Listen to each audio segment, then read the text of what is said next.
시청자 여러분 안녕하십니까? 금요일 뉴스온 시작합니다. 윤석열 대통령 측이 잠시 뒤 오후 4시에 긴급 기자회견을 열겠다고 언론에 공지했습니다. 고위공직자 범죄수사처가 청구했던 윤 대통령 영장과 관련한 내용이라고 설명을 했는데요. 취재기자 연결해 보겠습니다. 송재인 기자. 네, 사회부입니다. 자세한 내용 전해주시죠. 네, 윤 대통령 법률대리인단은 잠시 뒤인 오후 4시 긴급 기자회견을 열겠다고 공지했습니다. 별다른 예고가 없던 일정인 만큼 기자회견 내용에 관심이 쏠렸는데 대리인단은 일정을 공지하면서 공수처의 서울중앙지법 영장 기각 관련이라고만 밝혔습니다. 앞서 국민의힘에서 제기한 의혹과 맞닿아 있을 것으로 보이는데요. 공수처가 윤 대통령 관련 내란죄를 수사하던 중 압수 통신영장을 서울중앙지방법원에 청구했다가 기각당한 적이 있다는 취지의 의혹입니다. 또 당시 기각 사유 가운데 공수처의 수사권 존부에 의문이 있다는 취지의 문구가 있던 게 아니냐고 국민의힘 측에서는 공개 질의했습니다. 앞서 공수처가 서울 서부지방법원에 윤 대통령 체포영장 등을 청구한 걸 둘러싸고 추가 의혹을 제기한 겁니다. 이에 공수처 관계자는 YTN에 윤 대통령 압수영장은 청구한 적도 없고 따라서 기각된 적도 없다고 밝혔습니다.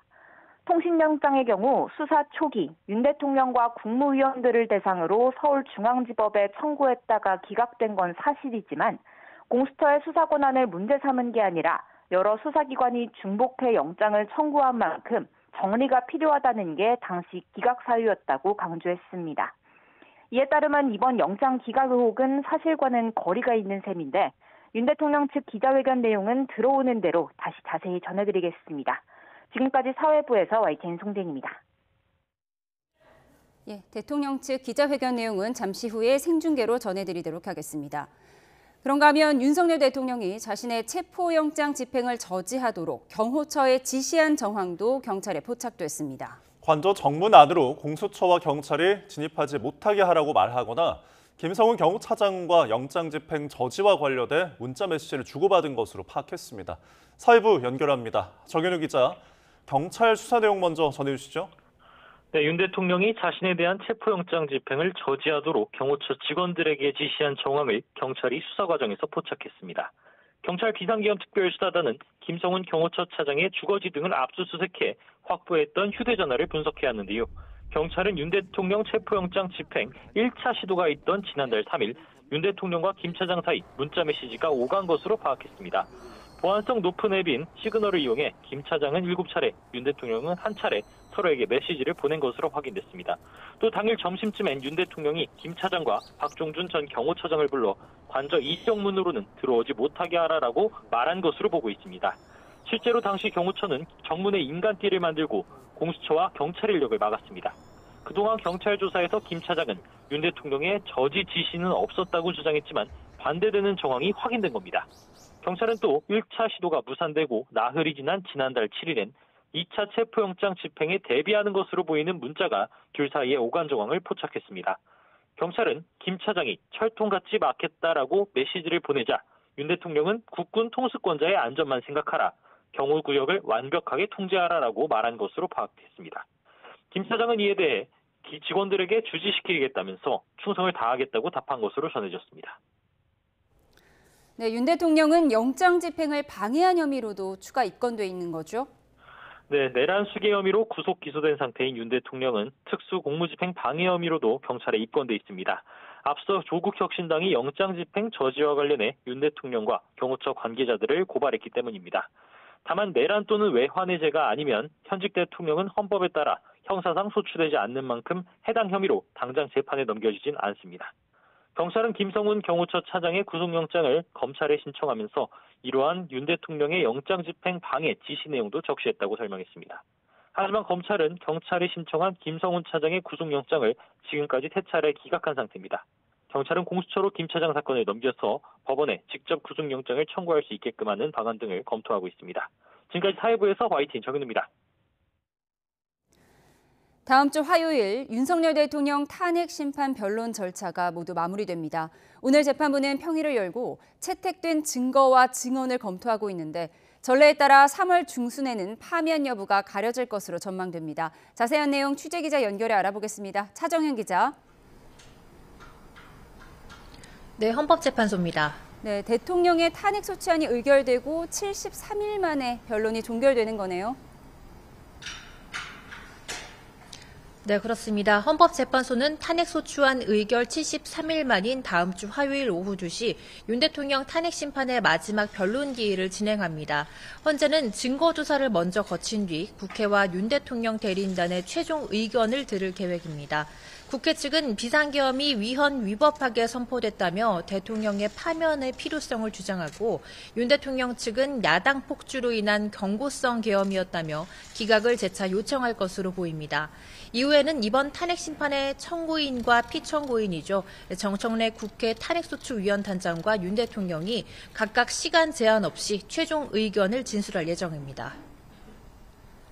네, 변론이 종결된 이후 절차는 어떻게 진행되나요? 네, 재판을 마친 뒤에 재판관들은 평의를 통해 탄핵 여부에 대한 의견을 모으게 됩니다. 이후 인용이냐 기각이냐 표결로 결정하는 평결을 진행하고 결정문을 완성하는 절차가 남아 있습니다. 변론 종결 때부터 선고까지 2주가량 걸린 과거 사례가 있는 만큼 다음 달 중순에는 선고 결과가 나올 거란 관측이 지배적입니다. 다만 마은혁 재판관 후보자가 선고 전에 취임한다면 변론을 갱신해야 하는데 이 부분은 유일하게 남은 변수로 꼽히고 있습니다. 네, 어제 헌재에서는 늦은 시간까지 증인신문이 이어졌는데요. 관련 내용 정리해볼까요? 네, 먼저 한덕수 국무총리는 야당의 정부 인사 탄핵, 예산 삭감 등을 강조하며 윤 대통령의 계엄 선포 배경에 힘을 싣긴 했지만 계엄 국무회의는 형식적, 실체적 흠결이 있었다고 주장했습니다. 다시 증인대에 선 홍장원 전 국정원 1차장은 비상계엄 당일 체포와 검거 요청을 받은 게 사실이라고 기존 주장을 재확인했습니다. 이에 윤 대통령은 직접 나서 홍 전 차장이 거짓말로 내란 탄핵 공작을 하고 있다고 맞받았습니다. 또 건강상 사유로 세 번째 증인 채택 끝에 심판정에 나온 조지호 경찰청장은 대부분의 질문에는 답하지 않았는데요. 수사기관에서 조사받을 때 사실대로 진술했다고 답했습니다. 이로써 헌재는 지금까지 모두 16명의 증인신문을 마쳤습니다. 재판부는 오늘 종일 평일을 열고 채택된 증거와 증인 진술 등을 정리하며 법리 검토 작업에 들어갔습니다. 지금까지 헌법재판소에서 YTN 차정은입니다. 네, 민주당의 정체성은 중도 보수라는 이재명 대표의 발언을 놓고 정치권 공방이 좀처럼 수그러들지 않고 있습니다. 여당은 이 대표의 대권 욕심에서 나온 술책이자 정치 사기라고 맹공을 퍼부었고 야당은 여당이 보수 자리를 뺏길까 불안해 과민 반응을 보인다고 맞받았습니다. 국회 취재기자 연결합니다. 정인용 기자. 네, 국회입니다. 네, 이 대표의 발언에 파장이 만만치 않군요. 네, 그렇습니다. 국민의힘 권성동 원내대표는 재건축 재개발 촉진법 제정을 반대하고 상법을 개정하려는 민주당의 행보를 거론하며 이재명 대표의 중도 보수 발언을 재차 직격했습니다. 건설 경기 회복을 막고 기업의 투자 의욕을 떨어뜨리려고 하는데 이런 정당이 중도 보수를 운운할 자격이 있느냐며 사실상 정치 사기라고 날을 세웠습니다. 들어보겠습니다. 앞으로는 성장을 외치면서 중도층을 공략하고 실제로는 규제를 남발하면서 좌파 세력을 달래보려는 것입니다. 선거 공학만 머리에 있을 뿐 국민의 미래는 안중에도 없는 것입니다. 이양수 사무총장도 이 대표의 당 정체성 언급은 눈앞의 대권 욕심에 중도 보수 표심을 잡아보겠다는 얄팍한 술책이라고 꼬집었습니다. 박형수 원내 수석부 대표는 어제 이 대표가 현대차 공장에서 감세 정책을 시사한 걸 고리로 민주당은 법인세 인하에 반대해왔다며 카멜레온식 행보에 국민은 현기증이 날 지경이라고 쏘아붙였습니다. 반면 민주당은 국민의힘을 향해 난데없이 보수정당 행세를 한다며 황당하다고 비꼬았습니다. 박찬대 원내대표는 국민의힘이 탄핵과 내란 특검을 당론 반대하고 헌법재판소 공격도 서슴지 않는데 헌정질서와 법치, 민주주의를 부정하면서 말만 보수정당이라고 하면 되는 거냐고 따져 물었습니다. 이재명 대표는 자신의 세상에는 흑백만 있는 게 아니고 회색도 있다며 여당을 향해 그런 시각으론 국가의 미래를 설계할 수 없다고 반박했습니다. 그러면서 국민의힘은 이제 극우 내란당, 극우 범죄당이 됐다고 생각한다면서 정신을 차리라고 질타했습니다. 들어보겠습니다. 보수 자리 뺏기는 거 아니야 이렇게 불안하게 생각하고 이렇게 난리치지 마시고요. 생각을 바꾸고 태도를 바꾸고 정책을 바꾸고 그리고 사람도 바꾸시기 바랍니다. 다만 당내 반발은 계속됐는데 임종석 전 대통령 비서실장은 민주당 정체성은 대표가 함부로 바꿀 수 없는 문제라며 설익은 주장은 분란만 만든다고 비판했습니다. 이런 가운데 이재명 대표는 당내 통합 행보의 일환으로 비이재명계 인사인 박용진 전 의원과 오찬을 가졌습니다. 이 대표는 이 자리에서 공천 과정에서 고통을 받은 것에 사과하며 당내에서 큰 역할을 해달라고 주문했고 박 전 의원은 당내 여러 의견을 경청해달라고 요청했습니다. 네, 정치권 소식 잠시 들어봤는데요. 저희가 4시로 예정됐던 윤석열 대통령 법률 대리인단의 긴급 기자회견이 지금 열리고 있습니다. 현장 모습 보시겠습니다. 윤갑근 변호사입니다.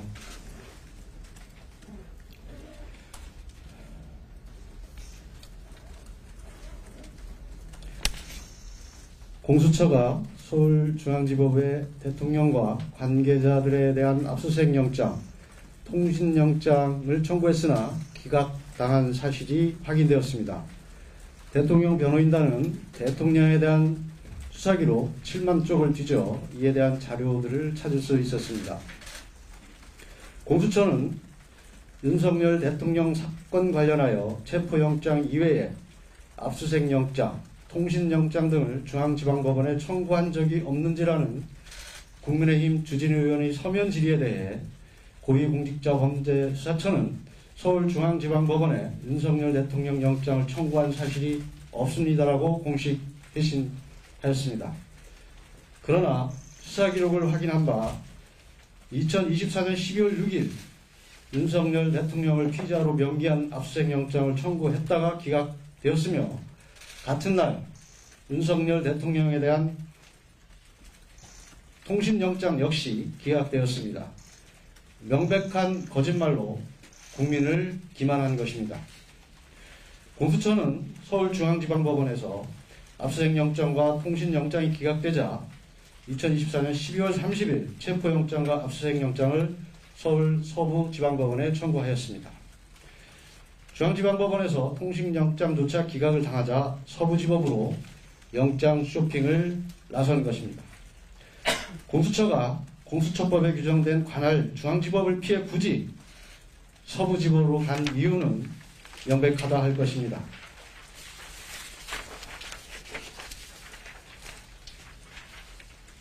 법원장부터 영장 전담 판사까지 우리법 연구회 출신이 장악한 서부지법에서만 영장을 받을 수 있음을 알았기 때문입니다. 알려진 대로 공수처장 역시 우리법 연구회 출신입니다. 결국 공수처가 압수수색영장, 체포영장, 구속영장에 이르기까지 그토록 서부지법을 고집한 이유는 바로 우리법 연구회였습니다.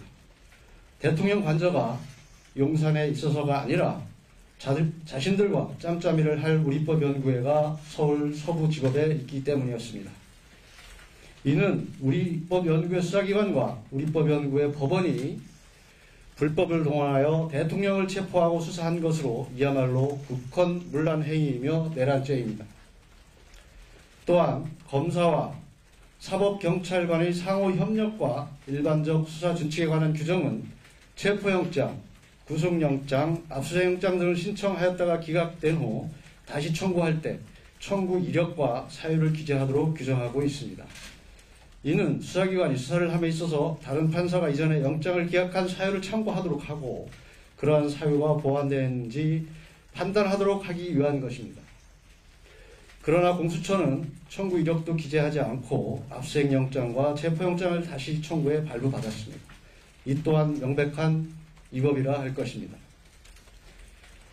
공수처의 대통령 수사는 불법에 불법을 더하고 거짓에 거짓을 쌓아올린 위법 수사의 바벨탑임이 입증되었습니다.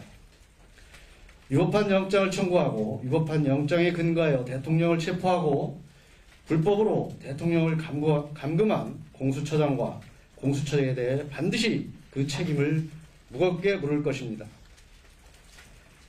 또한 공수처는 국회에 제출한 허위 공문서에 대해서도 책임을 져야 할 것입니다. 대통령 변호인단은 공수처장을 비롯한 관계자들에 대해 이와 관련한 고발을 즉각 진행할 것입니다. 불법 수사의 실체가 낱낱이 드러난 만큼 법원은 신속히 대통령 구속을 취소하고 석방해야 할 것입니다. 추가로 더 말씀을 드리면 이 이외에도 압수수색영장과 체포영장이 중앙지방법원에 청구했다가 기각된 것이 속속 드러나고 있습니다. 이에 대해서도 추후 자료를 제공하도록 하겠습니다. 발표는 여기까지. 혹시 기록에서 찾으신 영장 실물 공개하실 계획은 없으실까요? 형사소송 변호인이 형사소송 기록을 소송 이외의 목적으로 사용할 수가 없도록 형사소송법에 규정되어 있어서 실물을 공개하기는 어렵지만 실물은 분명히 존재합니다.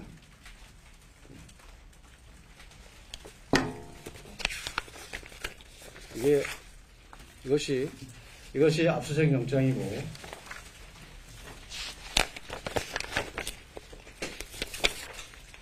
이것이 기각된 통신영장입니다.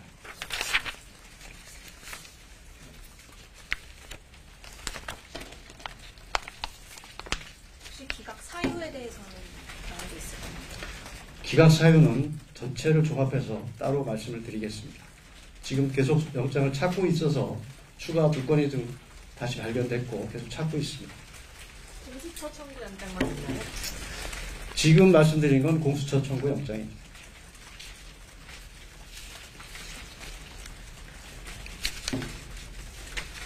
YTN 법률특위인데요. 예. 그러면 지금 몇 개가 기각된 거예요? 개수로 다시.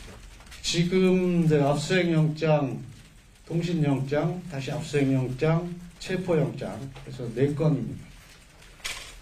그 기각된 4건의 영장 각각의 청구 일자와 기각 일자 한번 정리해서 말씀해 주실 수 있어요? 처음 확인된 것은 12월 6일자 압수수색영장과 통신영장이고 두 번째는 12월 8일자 압수수색영장이고 세 번째는 12월 20일자 체포영장으로 확인되었습니다. 모두 기각이 되었다고? 모두 기각됐습니다. 결국 중앙지방법원에 청구했던 4건의 영장이 기각됐고 그 이후에 12월 30일 서부지방법원으로 영장을 청구한 것으로 확인되었습니다. 기각 담당 법관 성함 혹시 알려주실 수 있을까요? 담당 법관을 공개하는 것은 어떤지 한번 생각을 해보겠습니다.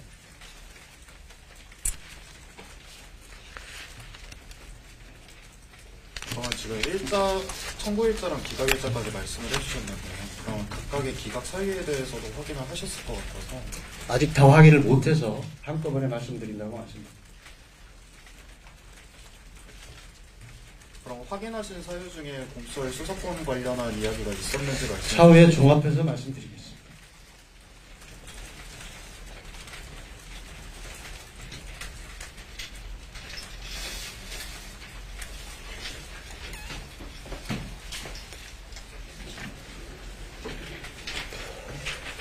네.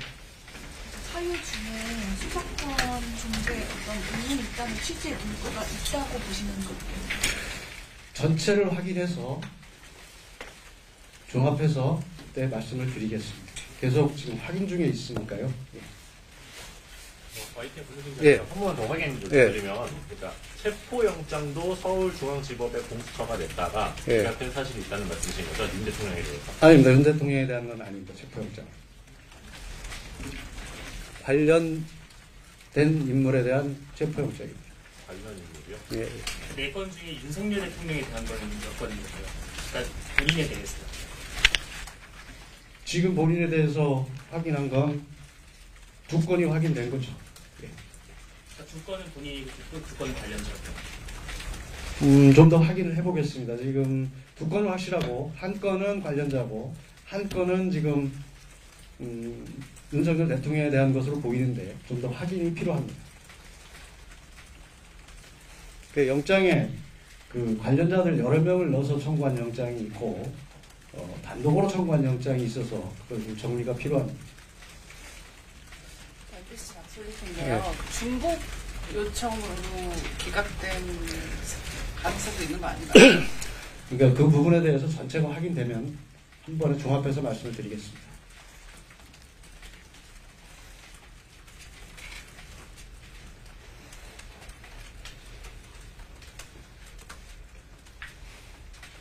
말씀해 주신 대로 혹시 압수수색 영장도 윤석열 대통령 본인에 대한 거예요? 예, 그렇습니다.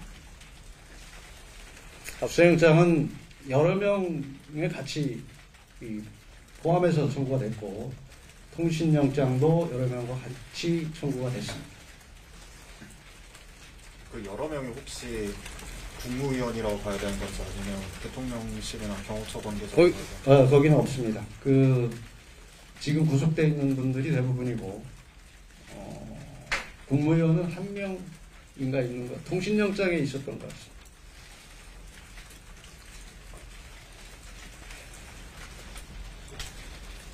그래서 기각 사유 확인된 것만 좀 말씀해 주시면 안 될까요? 전체 종합해서 한꺼번에 말씀드리겠습니다.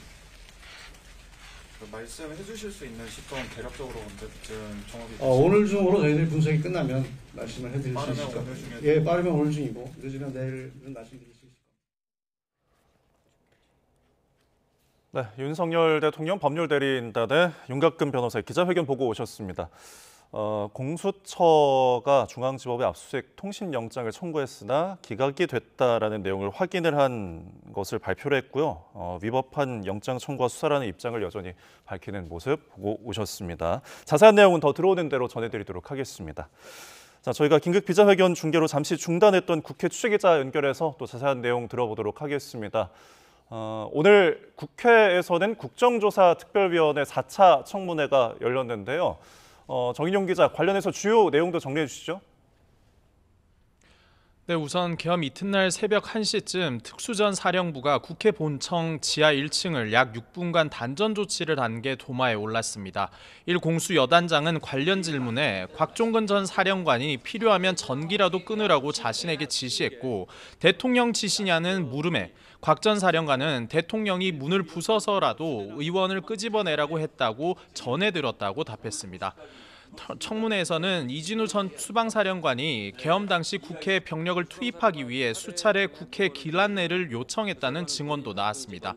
이에 국방부 국회협력단장은 거듭 도와주기 어렵다는 취지로 답변했고 특전사의 국회 단전 조치 조령 여부를 묻는 질문에도 전혀 사실이 아니라고 선을 그었습니다. 또 야당은 707 특임단이 포방용 케이블 타이를 사용했다며 의원들을 끌고 가려고 한 것이라고 재차 의혹을 제기했습니다. 여당은 케이블 타이가 문을 잠그는 용도도 있다며 두 가지 케이블 타이가 서로 혼동될 수 있지 않느냐고 반박했고 군 관계자는 작전을 수행할 때 두 가지 용도의 케이블 타이를 휴대한다면서도 당시 상황에 대한 답변은 제한된다고 덧붙였습니다.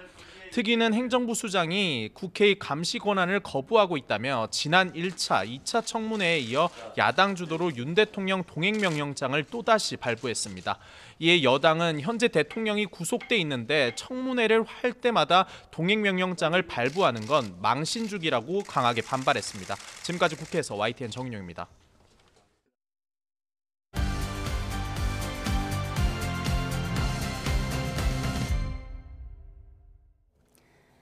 정치의 겉과 속을 들여다보는 정치훈 시작합니다. 오늘은 강전의 국민의힘 대변인 김상일 정치평론가와 함께 집중 분석해보겠습니다. 어서 오세요. 안녕하세요. 안녕하세요. 네, 조금 전 있었던 대통령 대리인단의 기자회견 내용부터 살펴보겠습니다.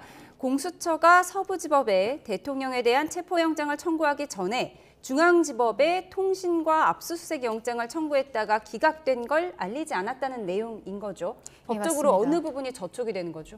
지금 이게 허위 공문서 작성이라든지 이런 것들에 있어서 문제가 될 수 있을 것으로 보입니다.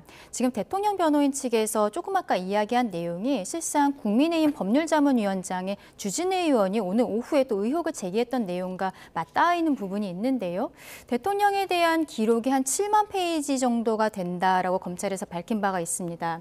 그 기록들을 보다 보니까 영장 같은 경우에는 일련 번호가 있는데 이 일련 번호가 일부 빠져 있다라는 것을 확인을 하게 된 것입니다.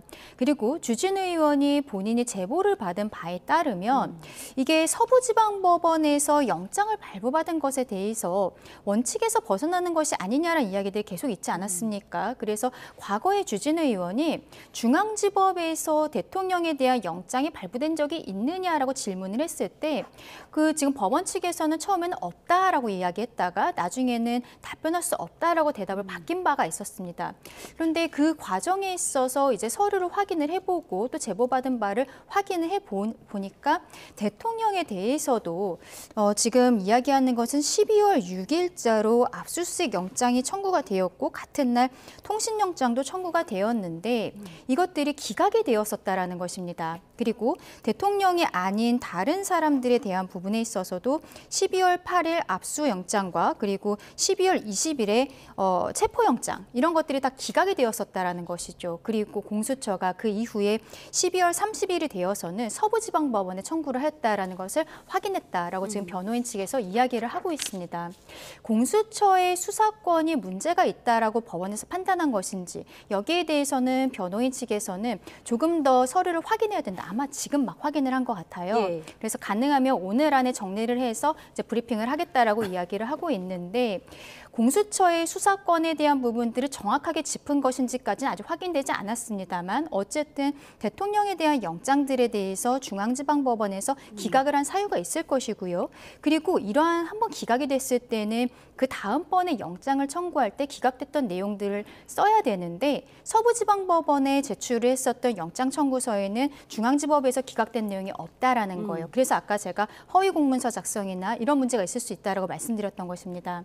지금 대통령 측에서 아마도 자료들을 가지고 있는 것으로 보이고 이것을 종합해서 다시 이야기를 하겠다라고 하는 것을 보면 아마 공수처에서도 다시 반박하는 이야기들이 나올 수도 있겠습니다만 파장은 클 것으로 보이고 특히 어제 대통령이 형사 첫 번째 재판에 앞서서 그 구속 취소 신문이 있지 않았습니까? 구속 자체가 잘못되었다라고 지금 대통령 측에서는 주장을 하고 있기 때문에 구속 취소 신문에 있어서의 결정이 나올 때 이 부분도 분명히 좀 반영이 되지 않을까라고 생각합니다. 예. 중앙지방법원에서 영장이 기각되니까 서부지법에 영장을 청구했다는 이 내용은 대통령 측에서 사실 예전부터 의혹을 제기했던 것인데 오늘 기자회견 내용을 보면 수사기록 7만 쪽을 뒤져서 자료를 찾았다고 합니다.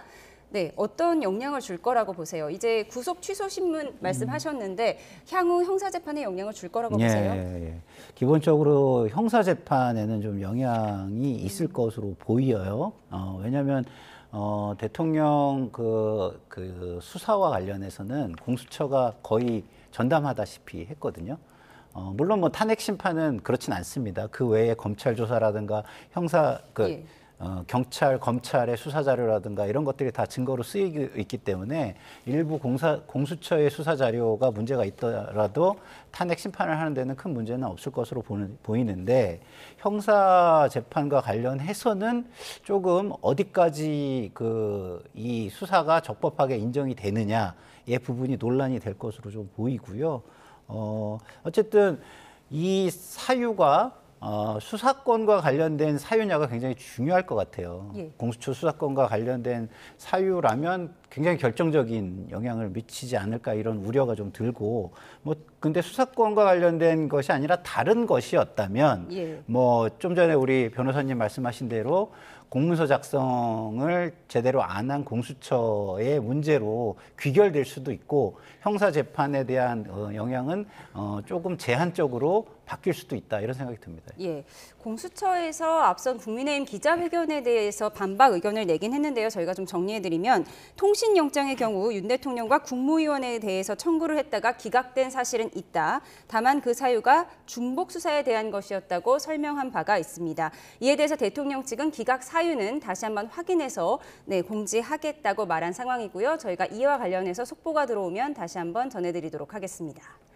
네, 이어서 어제 열린 대통령 탄핵 심판 10차 변론 살펴보겠습니다. 홍장원 전 국정원 1차장은 또 나왔고요. 예상했던 대로 정치인 체포 명단 메모의 신빙성이 최대 관건이었습니다. 영상으로 보고 오시죠.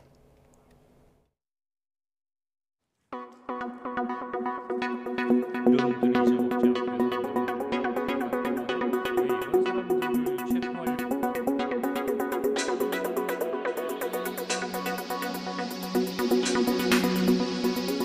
받아 적은 정서를 관저 앞에 있는 공간 공터라고 생각했는데 아까 말씀드린 대로 약간의 기억을 보정해 보니 처음에 여인영 사령관이 저에게 그 체포자 명단을 불러주겠다고 했던 거는 그 공터에 있는 22시 58 상황이었던 것 같고 그 이후에 그 명단을 받아 적은 것은 23시 06분의 사무실이었던 것 같습니다. 12월 3일이면 겨울입니다. 바깥에서 메모를 한다는 것은極이례적이고 추운 상황이었을 수 있습니다. 그것을 장소를 혼동한다는 것은 말이 안 된다고 생각하지 않습니까? 당시에는 제가 검찰 조사 받을 때 병원에 입원한 상태에서 전화를 받았었고 병상에서 투약한 상태에서 알겠습니다. 저와 통화한 거를 가지고 대통령의 체포 지시라는 것과 연결을 해서 바로 이 내란과 탄핵에 이 공작을 했다는 게 문제입니다. 이렇게 엮어가지고 대통령의 체포 지시로 이거를 만들어냈다는 게 이 핵심입니다. 이게. 선서 맹세합니다. 증인 조지호. 경찰이나 검찰 조사 당시에 선망 증세가 혹시 있다던가 치료 중에 그런 건 없으셨습니까? 조사 시간이 적게는 1시간부터 많게는 7시간까지 이렇게 되어 있습니다만 병원에 있을 때는 그 베드에 거의 누워서 조사받다시피 그렇게 했었습니다. 선망 증상이 있다든지 그 정도는 아니었고 대통령이 덕분에 빨리 잘 끝났어 라고 얘기를 해서 그게 상당히 좀 뼈가 있는 말로 알아들어서 내가 이런 상황에서 어떻게 경찰청장을 하냐 이런 얘기를 박현수 국장한테 했다고 그러는데 글쎄 저는 뼈 있는 말이라는 표현은 제가 잘 쓰는 표현도 아니고 평상시에 제가 인간적으로 미안해서 내가 네, 윤 대통령은 어제 한덕수 총리 증인신문에는 참석하지 않았다가 홍장원 전 차장 증인신문에는 다시 들어와서 직접 목소리를 높였습니다. 자신을 향한 탄핵 공작을 하고 있다고 비난을 했는데 홍 전 차장이 12월 5일에 사표를 내고 6일에 해임이 되니까 그제서야 대통령의 지시다. 그렇게 엮어낸 것이 체포명단 메모의 핵심이다. 이런 주장인 거죠. 그렇죠. 홍장원 차장 같은 경우에는 본인이 국정원에서 경질이 되었을 때 대통령의 지시를 따르지 않았기 때문이다라고 주장을 했었는데요. 국정원장이 그 다음에 이야기를 했었던 것은 그것이 아니라 이 상황에 대해서 민주당 이재명 대표에게 보고하자라고 이야기를 했었기 때문에 정치적 중립 의무 위반이 있어서 국정원장이 대통령에게 홍장원 차장의 경질을 오히려 먼저 제안을 했다라고 이야기를 한 부분들이 있습니다. 홍장원 차장이 진술이 계속적으로 바뀌고 있고 메모도 여러 가지 버전으로서 계속 나오고 있는 것도 문제고 또 처음부터 민주당 박선원 의원과의 관계라든지 그리고 박지원 의원에게 인사청탁이 있었다라든지 과거로부터 민주당 의원들과의 관계가 굉장히 모호한 부분들이 있는 것이죠. 그래서 대통령 측에서는 홍장원 차장이 첫 번째로 증인에 출석을 했을 때도 이게 상황을 보니까 본인이 12월 3일에 비상계엄을 하고 12월 6일 곽종근 그 특전사령관이 김병주 의원, 김병주 TV에 나갔을 때 그리고 홍장원 차장이 민주당 의원들과 관련이 되어서 이 메모를 이야기했을 때부터 이런 내란 프레임이 시작된 것 같다라고 이야기하지 않았습니까? 홍장원 차장의 진술이 계속적으로 바뀌는 것이 장소를 특정하지 못한다는 것이 굉장히 의아한 것이죠. 처음에는 그 국정원장 공간 앞에 공터에서 썼다라고 하다가 나중에는 본인의 사무실에서 서서 작성을 했다. 이러한 좀 바뀌기 어려운 진술들을 하고 있고 지금 어제는 심지어 병중이었다. 약에 대한 이야기들도 하지 않았습니까? 근데 이게 문제는 뭐냐면요.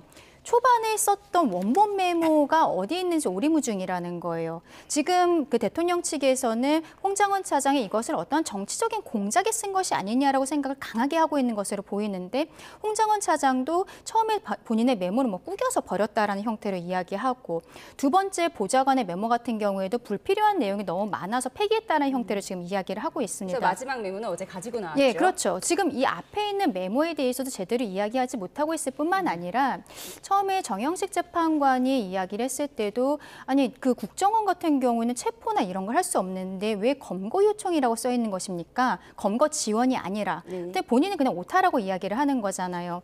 이러한 부분들 그리고 어제는 김영두 재판관이 대통령과 친하냐, 몇 번 만났냐, 친하지 않다면은 다짜고짜 전화를 해서 내가 비상계엄하는 거 봤지부터 이러한 이야기를 하는 것이 굉장히 어렵지 않겠냐라는 이야기를 하는 것입니다. 지금 전체적인 맥락을 보았을 때 홍장원 차장의 이 메모의 신빙성이라든지 이런 것들에 대해서는 더 이상 믿을 수가 없다라고 메모의 말씀드리고 신빙성과 싶습니다. 대통령의 입장까지 정리를 해주셨는데 대통령 측은 메모를 정서했다는 그 보좌관이 현대고등학교를 나온 한동훈 전 대표의 친구가 아닌가 이런 질문도 했습니다. 한 대표 측은 국정원에 친구도 없다면서 발끈을 했는데요. 네. 한동훈 전 대표가 왜 등장한 거죠?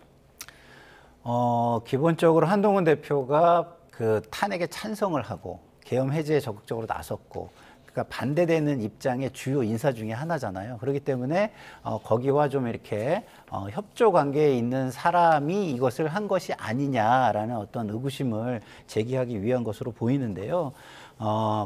이런 모든 것들은 제가 볼 때는 격가지에 지나지가 않습니다. 중요한 건 내용의 신빙성, 내용의 정확성인 거예요. 근데 내용의 신빙성과 정확성이라는 거를 보강하기 위해서 메모라는 게 필요한 거거든요.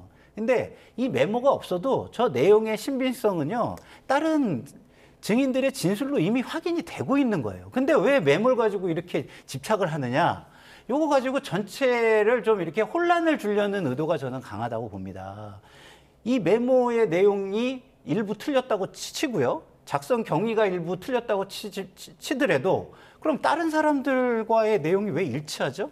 그리고 홍장원 차장은 이거를 하느님한테 얘기를 들은 겁니까? 아니면 뭐 유령한테 얘기를 들은 겁니까? 누구한테 얘기를 들은 겁니까? 이 내용을 알고 있다는 것 자체가 중요한 거 아니겠습니까? 이거는 대통령이 아니면 대통령과 이런 의사를 나눈 사람 내지는 뭐 대통령이 이런 생각이 없었다 하면은 이런 생각을 가진 누군가에게 들은 거잖아요.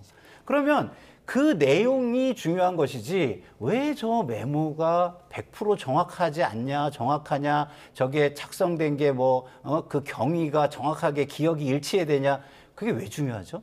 이미 다른 데서 다 확인됐는데 전 그걸 좀 묻고 싶습니다. 그거는 정치적인 공작이다라고 보기 때문인데요. 즉 명단에 대해서는 여인영 사령관으로부터 들었다는 거 아니겠습니까? 그리고 여인영 사령관 같은 경우에도 명단에 대해서 위치 확인을 부탁했다라고 이야기를 한 것이죠. 그리고 국정원에게는 위치 확인을 부탁하고 경찰인 조지호 경찰청장에게는 휴대전화를 이용한 위치 확인을 부탁했다. 여기에 대해서는 어제 대통령 측에서도 인정을 하고 있고 국정원에게 동향 파악을 했었어야 되는데 위치 확인을 한 것은 본인도 이게 잘못되었다고 생각한다고 어제 대통령 측에서 이야기를 한 부분들이 있습니다. 그러니까 결과적으로는 김용현 장관이 이야기한 저 명단의 이유는 당장 체포를 하겠다는 명단이 아니라 어쨌든 포고령의 위반 가능성이 있는 사람들에 대해서 동향 파악을 하기 위한 명단이었다라는 것이죠. 그런데 저기에 대해서 홍장원 차장은 마치 저 명단이 당장 지금 체포를 할 것처럼 하면서 그것들을 어떤 정치적인 공작으로서 사용한 것이 아니냐라고 이야기를 하고 있는 것입니다. 메모의 신빙성에 대한 다른 증인들의 증언들이 있고 그와 종합해서 현재 재판관들은 판단을 할 것이다. 메모의 신빙성과 메모의 본질을 보자라는 양쪽의 말씀 충분히 들었습니다. 윤석열 대통령 탄핵 심판이 다음 주 종결 절차를 밟는 만큼 파면 여부는 다음 달 중순쯤에 가려질 것으로 전망되는데요. 이런 가운데 나경원 의원은 각하 이야기까지 꺼냈습니다. 조웅천 단장의 목소리까지 이어서 듣고 오시죠. 인용이냐 기각의 문제가 아니라 저는 이 사건은 각하해야 될 것 같습니다. 탄핵 소추안에 전 동일성이 없다고 봅니다. 내란죄라는 게 핵심이었는데 탄핵 소추안에 그 내란죄가 빠진 걸 지금 심사하고 있어요. 그 탄핵 소추안이 동일할까요? 2017년과는 다른 점이 그때는 눈빛 선한 문재인이라는 사람이 있었고 지금은 이재명이라는 분이 계시는 게 그게 결정적인 차이라고 봅니다. 그때는 또 사법 리스크가 문재인 후보한테는 없었고 지금은 뭐 임박해 있고 뭐 그런 것들이 있어서 솔직히 주위에서 보면은 이참에 그냥 둘 다 없어지면 제일 좋겠다라는 분들이 제일 많아요. 3년 전에 한번 세게 붙었으니까 이젠 다 끝내고 이제 새 판으로 좀 갔으면 좋겠다는 분들이 제일 많습니다. 네, 조응천 전 의원은 윤석열 대통령과 이재명 대표가 모두 사라졌으면 좋겠다는 식으로 얘기를 했어요. 어제 김성태 전 의원이 논개 발언을 했습니다. 대통령을 논개에 비유하기도 했는데 같은 맥락인 거죠? 예, 같은 맥락인 겁니다. 그러니까 지금 우리 정치가 얼마나 두 쪽으로 강하게 갈라져서 부닥치고 있는가에 대해서 우려를 한 발언이고요. 그것이 지금 국민들의 상당수가 지금 영향을 받고 있고 우려를 하고 있다라는 거를 이야기하고 있는 겁니다. 근데 뭐 저 부분은 뭐 상당수가 우려를 하고 있는 건 사실이지만 그게 어느 정도인지는 그 절대 다수인지는 또 우리가 확인을 하고 있지는 못하기 때문에 꼭 저 말이 100% 맞다 이렇게 얘기할 수는 없지만 어쨌든 상당한 국민들이 저 우려를 같이 하고 있고 그걸 대신해서 저런 식으로 강하게 문제 제기를 했다고 보는 것이 맞을 것 같습니다. 네, 조응천 전 의원의 논개 발언 맥락과 한번 분석을 해봤습니다. 이런 가운데 어제 윤 대통령이 빨리 직무 복귀해서 한국을 이끌겠다 이런 이야기를 했다고 석동현 변호사가 전했는데 바로 대통령 측이 이를 정정하는 해프닝도 있었습니다. 우선 듣고 오시죠. 대통령께서도 오늘 우리 국민변호인단이 다시 또 모인다는 그 말씀을 듣고 이제 정말 이 소위 어른 세대, 기성 세대와 또 청년 세대가 함께 세대의 통합을 통해서 대한민국의 더 나은 미래를 만들어 가는데 그렇게 힘을 좀 쏟아달라. 내가 빨리 직무 복귀를 해서 이 세대 통합의 이 힘으로 대한민국을 이끌어 가겠다. 그렇게 저에게 말씀을 주셨습니다, 여러분. 네, 그런데 이 발언이 있고 1시간 반 만에 직무 복귀 이야기는 대통령 뜻이 아니라 대리인단이 대통령의 의중을 의역한 것이다라는 취지로 정정을 했습니다. 왜 이런 해프닝이 일어난 거죠? 지금 어쨌든 탄핵 심판이 막바지로 가고 있고 형사소송도 이제 시작이 되지 않았습니까? 대부분의 변호인들이 겹쳐 있는 상황인데요. 변호인들 입장에서도 감정적으로 많이 격앙이 되어 있고 대통령에게 어떠한 감정적으로 몰입이 되어 있는 부분일 것이라고 생각을 합니다. 하지만 여기에 있어서 이제 본인들이 생각하는 부분과 대통령의 정확한 워딩에 대해서는 특히 저렇게 많은 분들이 계신 앞에서는 조금 조심을 해야 된다라고 저는 생각하는데 석동현 변호사께서 최근에 이제 상황에 대해서 본인이 조금 더 앞서 나가서 이야기를 한 것이 아닌가라고 보여요.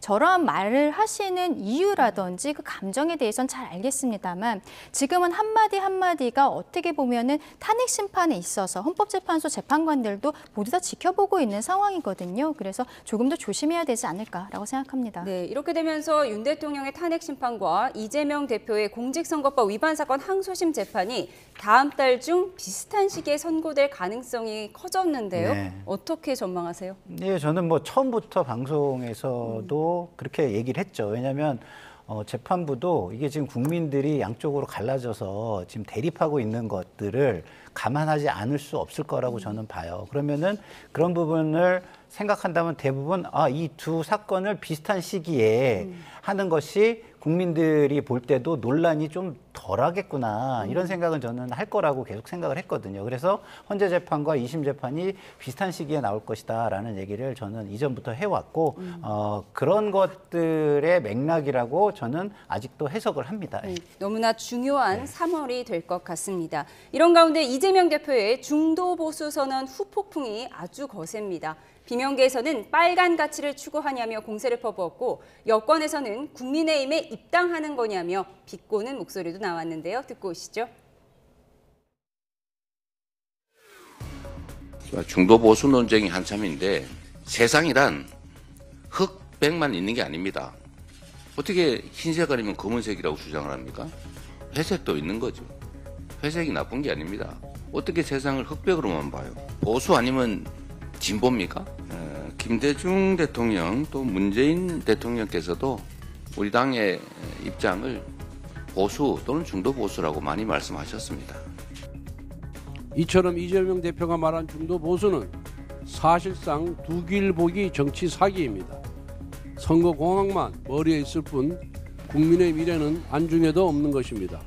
민주당이 무슨 중도 보수 정당이라고 위장 전입을 시도합니까? 민주당이 중도 보수 정당으로 변화를 시도한다는 것은 모순이고 거짓임이 만천하에 드러났습니다. 진정성은커녕 눈앞의 대권 욕심에 중도 보수의 표심을 잡아보겠다는 얄팍한 술책입니다. 네, 정치 사기다, 모순이고 거짓이다. 그럴 거면 국민의힘에 입당해라. 이재명 대표의 민주당은 중도 보수당이라는 발언에 대해서 국민의힘 반응이 매우 날카롭네요. 입당 안 받아주겠죠. 이재명 대표 개인만의 생각이고 이것이 문제가 뭐냐면은요. 이재명 대표가 지금 민주당의 정체성에 대해서 선언할 수 있는 역할을 갖고 있는가, 그런 권한을 갖고 있는가의 문제입니다. 본인은 당대표일 뿐이지 않겠습니까? 2년이라는 임기가 있는 당대표이지 본인이 민주당 그 자체인 것은 아닌 것이죠. 그런데 지금 어떠한 당의 정체성을 바꾼다는 것은 당원 개정이 필요한 것이고 그러기 위해서는 민주연구원 등에서 좀 연구를 하고 당원들의 동의를 얻어야 되는 부분들이 있는 것입니다. 그런 것들을 전혀 생각하지 않고 이재명 대표는 최근에 민주당 성향의 유튜브 같은 데에 나와서 자꾸 저런 이야기들을 하는 거예요. 물론 공중파에도 나오긴 했습니다만 역시 비슷한 성향이라고 저는 보입니다.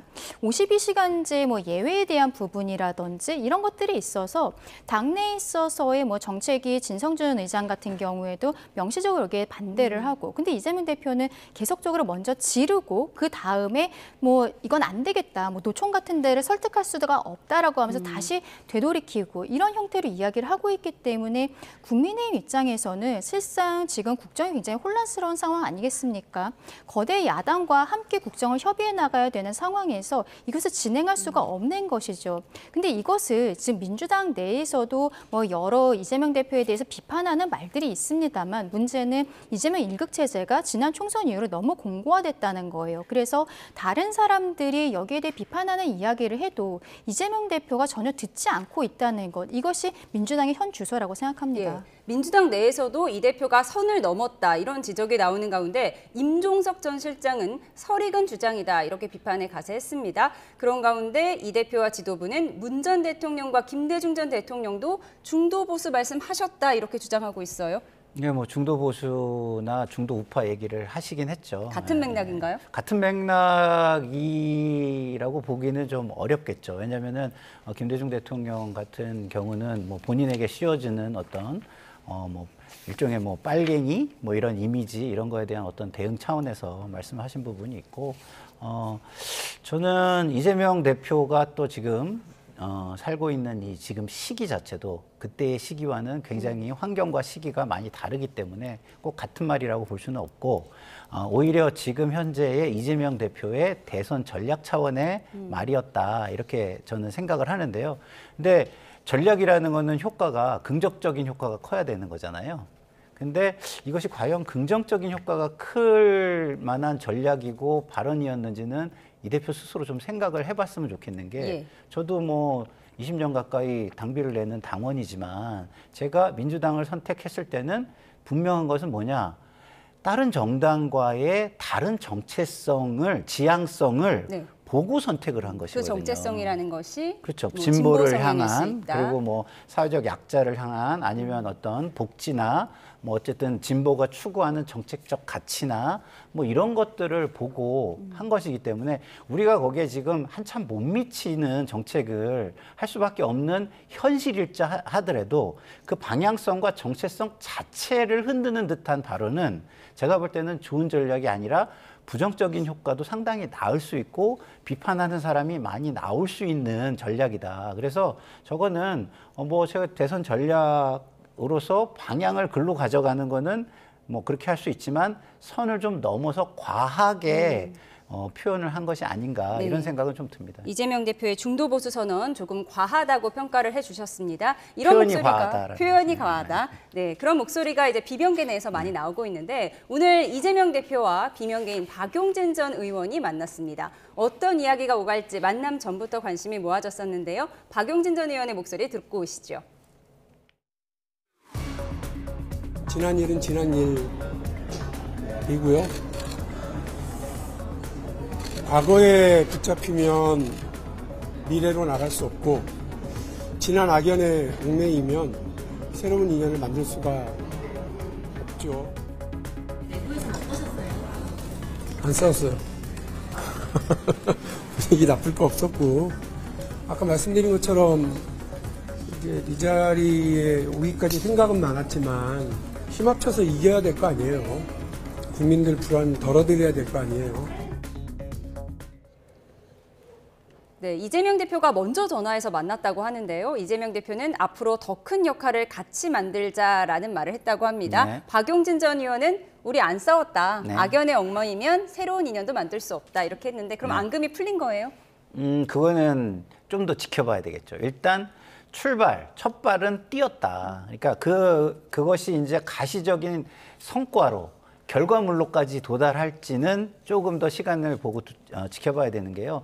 일단은 기본적으로 이재명 대표가 여러 사람에게 이야기를 들었을 거잖아요. 근데 들은 얘기들을 실현을 해주느냐 안 하느냐가 저분들이 또 저 만남의 의미를 평가하고 판단하고 협력하는데 기준이 될 거라고 저는 봅니다. 그래서 일단 시작과 노력은 의미 있는 시작과 노력을 이재명 대표가 했다 이렇게 평가는 저는 해드립니다. 그렇기 때문에 그것이 가시적인 성과와 결과물로 이어져서 모든 사람들이 이재명 대표를 최선을 다해서 도울 수 있게 만드는 것까지 성공하셨으면 좋겠다 이런 말씀을 드립니다. 예, 저는 시기적으로 참 늦었다라고 말씀드리고 싶어요. 사실상 박용진 의원, 임종석 전 비서실장 이런 분들이 작년 총선에서 얼마나 굴욕적인 것들을 당했는지 전 국민이 다 알고 있지 않습니까? 그렇다면 지금 비명계인 사람들을 좀 안팎으로 케어를 하고 싶었다면 총선 이후에 그들에게 지도부의 일부 자리를 준다든지 당을 함께 진행하는 모습들을 보였어야 되는 것이죠. 그런데 이제 와서 말하자면 조기 대선이 있을 수 있는 상황이기 때문에 비명계를 끌어안겠다라고 이야기하는 것. 박용진 의원도 전화 받고 깜짝 놀랐다라고 이야기하는 거 아니겠어요. 다른 사람들과의 만남에 있어서도 정말 진정성이 느껴지지 않는다라고 말씀드리고 싶습니다. 예, 비명계와의 만남 조금 늦었다라고 평가를 해주셨습니다. 그런가 하면 최근 한 유튜브 채널에서 공직선거법 위반 사건 2심 결과에 대해서 전혀 걱정하지 않는다고 말한 이재명 민주당 대표. 그제 한 방송토론 프로그램에 나와서는 대통령에 당선되면 형사재판이 정지된다는 게 다수설이라고 언급했습니다. 그래픽 보여주시죠. 대통령의 불소추 특권 조항에 따라서 대통령에 당선되면 본인과 관련된 5개 재판은 모두 중지될 거라는 취지로 말한 건데요. 대통령은 내란 또는 외환의 죄를 범한 경우를 제외하고는 재직 중 형사상의 소추를 받지 않는다는 헌법 84조 얘기입니다.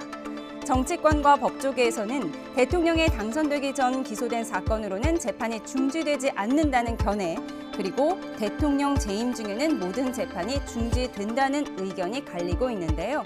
지난해 6월 한동훈 전 국민의힘 대표도 SNS를 통해서 거대 야당에서 피고인을 대통령 만들어보려 하는 초현실적인 상황이 이 논란이 국가적 이슈가 될 것이라고 했고 국민의힘은 이와 관련한 공부 모임까지 열었습니다. 들어보시죠. 피고인이 대통령 되면 재판이 중단되는가? 여기에 대해서 한국갤럽이 73%의 여론, 우리 지지층만을 말하는 게 아니죠. 73%의 여론이 중단되지 않는다고 말했다는 결과를 발표했습니다. 결과적으로 그 말은 이재명 후보가 대통령 되면 안 된다는 것과 같은 얘기입니다. 사실 2017년 대선을 앞두고도 이 부분이 논란이 됐었죠. 홍준표 당시 자유한국당 후보 성완종 리스트 관련해서 1심에서 당선 무효형을 받았지만 대선 석 달 전인 2017년 2월 항소심에서 무죄를 선고받았죠. 3심 재판을 앞둔 상태로 대선에 출마했는데 여야의 반응 지금과는 180도 달랐습니다. 그래프로 확인하시죠. 다만 홍 후보는 같은 해 12월 대법원에서 무죄를 확정받았고 대선에서 당선되지 않았기 때문에 그 논쟁이 더 확산하진 않았습니다. 네, 헌법 84조에 대해서 정리를 해드렸는데요. 이재명 대표가 대통령이 되면 그 이전에 봤던 재판까지 모두 정지된 것이 다수설이다 이런 주장을 했어요. 어떻게 보세요? 이재명 대표 마음속에 다수설이죠. 그러니까 지금 우리가 이야기했듯이 여기에 대해서 정확한 학설이 있다라거나 정확한 판례는 없는 상황입니다. 그렇기 때문에 우리가 여기에 대해서 어떤 사회적 컨센서스를 형성을 해나가야 되는 것인데 이런 것들이 있기 전에 이재명 대표는 그냥 그게 다수설이다라고 선언을 해버린 것이거든요. 근데 이재명 대표가 법조인 출신이기 때문에 왜 저런 이야기를 했을까 저도 좀 고민을 해봤는데요. 그것은 지금 조기 대선이 이루어졌을 때 민주당에서는 실상 이재명 대표가 사법 리스크는 있습니다만 이재명 이외에 다른 대권 주자를 지금 생각하기 굉장히 어려운 상황이지 않습니까? 그렇다면 본인이 대통령이 될 가능성이 어느 정도 있다라고 생각을 했었던 것이고 그러면 지금 본인에 대해서 재판을 하고 있는 판사들과 그리고 아직도 수사 중인 사건들이 있지 않습니까? 수사하고 있는 검사들에 대해서 압박을 하기 위해서 일부러 저런 발언들을 한 것이 아닌가라고 생각합니다. 예, 유승민 전 의원은 제발 좀 멀쩡한 사람이 대통령이 돼야 한다라고 하면서 김칫국이 가관이라는 말을 했습니다. 이 헌법 84조 논란 평론가께서 어떻게 보세요? 정치적 상대방에서는 충분히 할 수 있는 이야기고요. 그리고 아까 설명해 주셨지만 우리 당도 상대 후보가 그런 상황일 때는 비판을 했죠. 그렇지만 그냥 현실만 놓고 보면 이런 것 같습니다. 법원을 우리가 비토 플레이어라고 해요.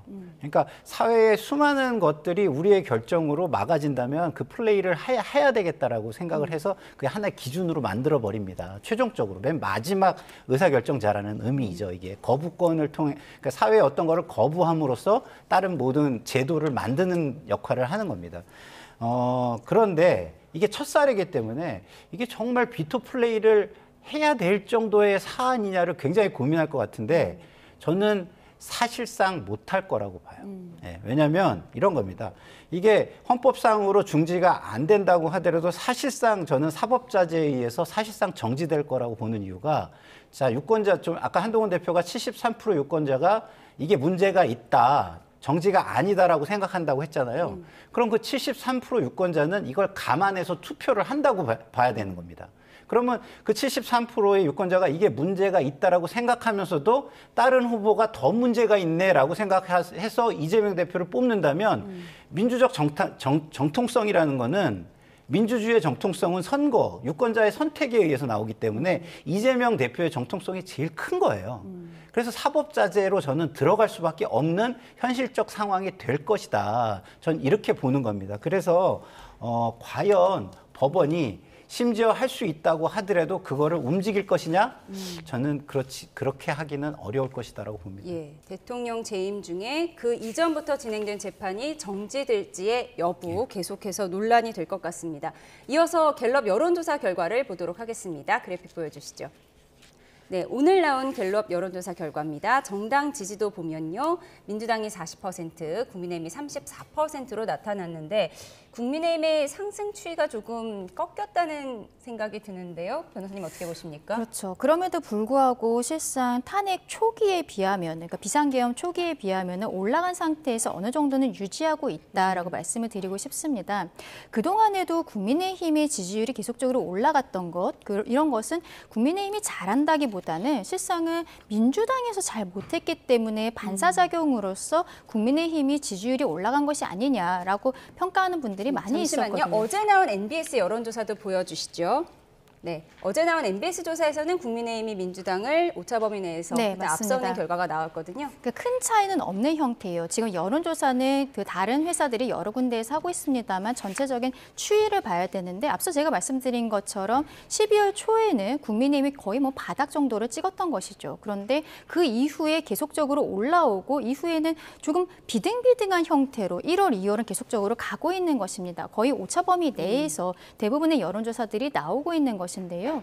말씀드린 것처럼 국민의힘이 잘했기 때문에 국민의힘을 국민들께서 지지해 주신다라기보다는 이 비상계엄 사태 이후로 국민들께서 민주당이 그동안 폭주했던 것에 대해서 다시 한번 보실 수 있는 기회가 되었던 것이고 그리고 비상계엄 이후에 민주당이 잘하지 못했던 부분이 저는 굉장히 컸다라고 생각해요. 특히 한덕수 권한대행에 대한 탄핵이라든지 삭감된 예산안에 대해서 그대로 진행을 한다라든지 뭐 특검에 대해서도 다시 진행을 한다든지 이런 것들에 대해서 국민들께서 국정 안정에 대해서 민주당이 신경 쓰지 않는구나라는 생각을 하셨기 때문에 어떻게 보면은 국민의힘 지지층이 민주당으로 가지 않고 다시 돌아온 것이 아닌가 그렇게 보입니다. 네, 갤럽 조사에서는 국민의힘이 5%포인트 하락하면서 민주당보다 뒤지는 결과가 나왔고 어제 NBS 조사에서는 또 국민의힘이 앞서는 결과가 나왔거든요. 그냥 엎치락 뒤치락 하고 있다 이렇게 봐야 할지 어떤 다른 흐름을 읽어야 할지요. 그러니까 이게 두 조사를 병렬로 비교하려고 그러면은 그런 평가가 나오지만 그렇게 봐서는 저는 안 된다고 보고요.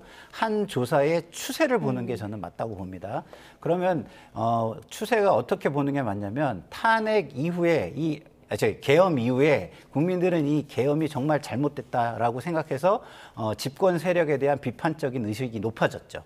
근데 그 상황 속에서 상황 관리를 해 나가야 될 대안으로서 역할을 해야 될 민주당이 너무 과하게 점령구처럼 행세한다. 마치 정권을 다 잡은 것처럼 행세를 한다라고 해서 그거에 대한 비판이 굉장히 높아져서 국민의힘 지지가 높아지고 그다음에 민주당의 지지는 빠지는 그 추세가 이어진 것으로 보입니다. 근데 지금 그래서 민주당을 또 심판하는 모양새가 됐는데 국민의힘이 그렇다고 해서 본인들이 그 비상계엄의 어떤 잘못에 대해서 면죄부를 받거나 책임이 면제된 게 아닌데 지금은 마치 지지율이 좀 올랐다고 책임이 없는 것처럼 전혀 반성도 하지 않고 오히려 다음에도 또 본인들이 권력을 가져가려고만 하는, 그러니까 집권 세력으로서 역사에 대한 책임이나 이거에 대한 어떤 사안을 정리하려는 책임, 미래가 이거에 의해서 영향을 받아서 만들어지잖아요.